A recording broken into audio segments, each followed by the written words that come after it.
Tenali double horse శ్రావణ మాసం నైవేద్యాల special ఎపిసోడ్కి స్వాగతం. కరుణించమ్మ అని గుడికి వెళ్ళి వేడుకుంటే కలలోకొచ్చి కనకరిస్తుంది. నిజమైన భక్తులకి అమ్మవారిచ్చే నిదర్శనం ఇదే. తెనాలి డబుల్ హార్స్ రుచికరంగా ఉంటుంది, అనుబంధాల్ని పెంచుతుంది. నేను మీ విజయశాంతి.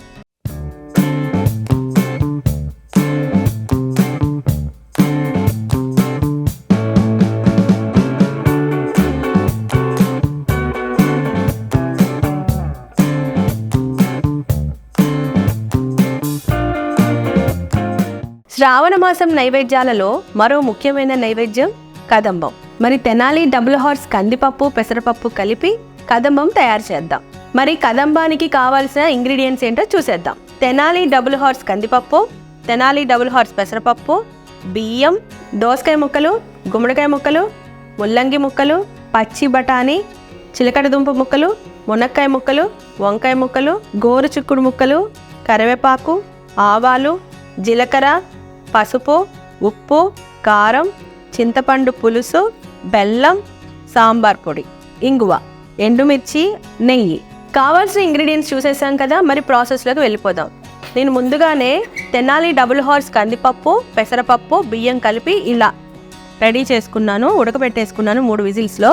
ఇలా మెత్తగా వచ్చేసింది చూడండి. కొద్దిగా పసుపు కూడా వేసాను, పసుపు ఉప్పు చూసారుగా. ఈ విధంగా ఉడకబెట్టుకోవాలి. ఇప్పుడు ఇది రెడీగా ఉంది కాబట్టి ఇప్పుడు మనం కూరగాయ ముక్కలన్నీ ఉడకబెట్టుకుందాం. స్టవ్ ఆన్ చేసుకొని బాండీ పెట్టి వాటర్ పోద్దాం.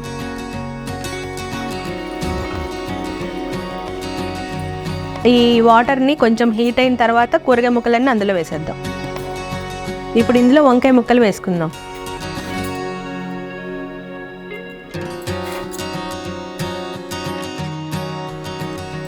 వంకాయ ముక్కలు వేసేసాం కదా.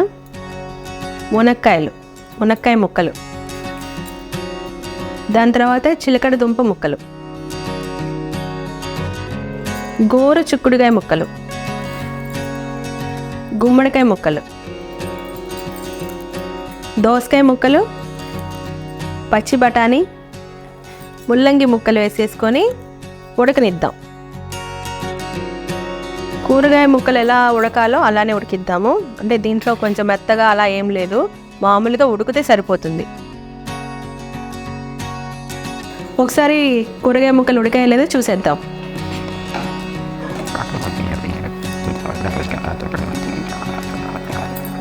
కూరగాయ ముక్కలన్నీ ఉడికిపోయాయి. ఇప్పుడు ఇందులో కొద్దిగా పసుపు, కొద్దిగా సాల్ట్,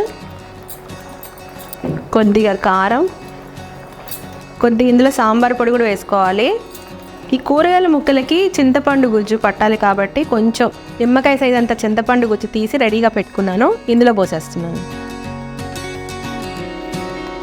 ఈ పులుపు మొత్తం ముక్కలకి పడుతుంది. అప్పుడు మంచిగా మనం ముక్కలు తింటున్నప్పుడు కూడా పుల్ల పుల్లగా తగులుతూ ఉంటాయి. ఈ ఉడుకుతున్న దాంట్లో కొంచెం బెల్లం వేసుకుందాం లైట్గా, కొంచెం తీయగా పుల్ల పుల్లగా ఉంటుంది. వాటర్ దగ్గర పడుతుంది కాబట్టి మనం రెడీ చేసుకున్నాం కదా రైస్, కందిపప్పు పెసరపప్పుతో కలుపుకున్న రైస్ని ఇందులోకి వేసేసుకున్నాం.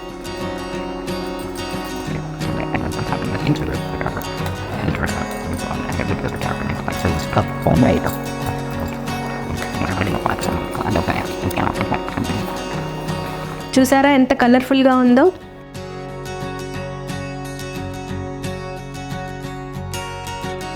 చూసారుగా, కదంబం రెడీ అయిపోయింది. దీనికి నేతితో తాలింపు పెట్టుకోవాలి. ఇప్పుడు దీన్ని పక్కన పెట్టేసి తాలింపు పెట్టేద్దాం. కడాయిలో కొద్దిగా నెయ్యి వేసుకుందాం.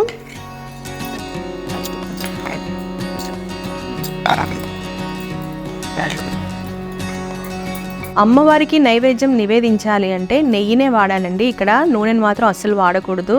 అది మనం ఇంట్లో పర్సనల్గా వండుకున్నప్పుడు ఏదైనా వాడచ్చు, ఏ ఆయిల్ అయినా వేసుకోవచ్చు. కానీ అమ్మవారికి మాత్రం మనం నెయ్యితోనే వడ్డించాలి. ఆవాలు, జీలకర్ర, ఎండుమిర్చి,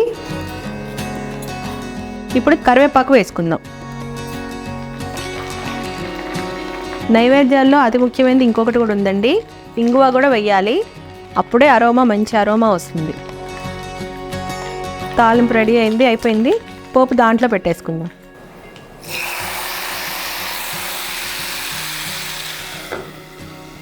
ఆహా, ఎంత మంచి అరోమా, సూపర్. కదంబం రెడీ అయిందండి. అమ్మవారికి నైవేద్యం నివేదిద్దాం.